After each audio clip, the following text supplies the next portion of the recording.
Happy Thursday.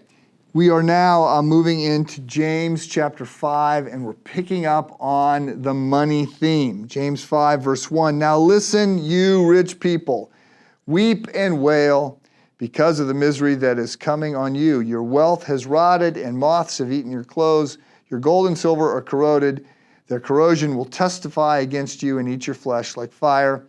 You have hoarded wealth in the last days. Look, the wages you failed to pay, the workers who mowed your fields are crying out against you. The cries of the harvesters have reached the ears of the Lord Almighty.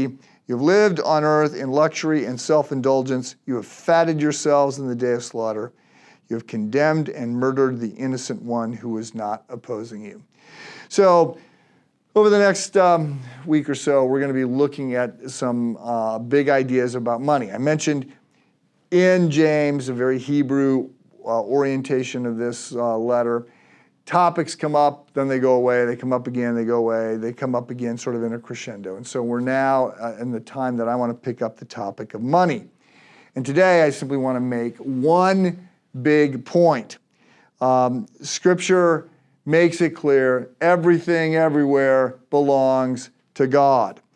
Genesis 1:1, in the beginning God created the heavens and the earth. So God is the creator. He retains all rights. John 1:1. In the beginning was the Word, and the Word was with God, and the Word was God. He was in the beginning with God. All things came into being through him. Without him, nothing was made that has been made. So in the Bible, there's only two categories. Forget the whole animal, vegetable, mineral thing. There's just God and everything else. So there's God and everything else, everything that God made. The earth is the Lord's and the fullness thereof. Everything on the earth. He owns the cattle on 1,000 hills, and he owns the 1,000 hills. God owns everything. There's been a lot of attention over the last 150 years when it comes to issues of creation, have been all about creation and evolution and Darwin and all of that kind of stuff. And I understand the reason for those conversations, but we miss one of the other big points here, and that is that God is the one who owns. So we might talk about, my land or my car or my bank account or my house or my bike or whatever. Okay, fine. You can use that. You can use the personal pronoun on those things in one sense.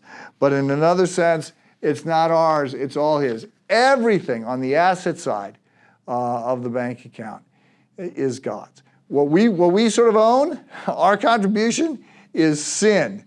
Like we're the moral debt on our asset sheet. All the assets are God's. And so as we think about money, as we think about life, as we think about everything, it's helpful to understand we are a creature. We were created. We are not owners. We are part of what God owns. And starting there is the starting point to understand all the things that we are temporarily entrusted with. Everything on the asset side of the equation, of the ledger, is on loan from God. We are stewards expected to invest it according to his guidelines. Have a good day.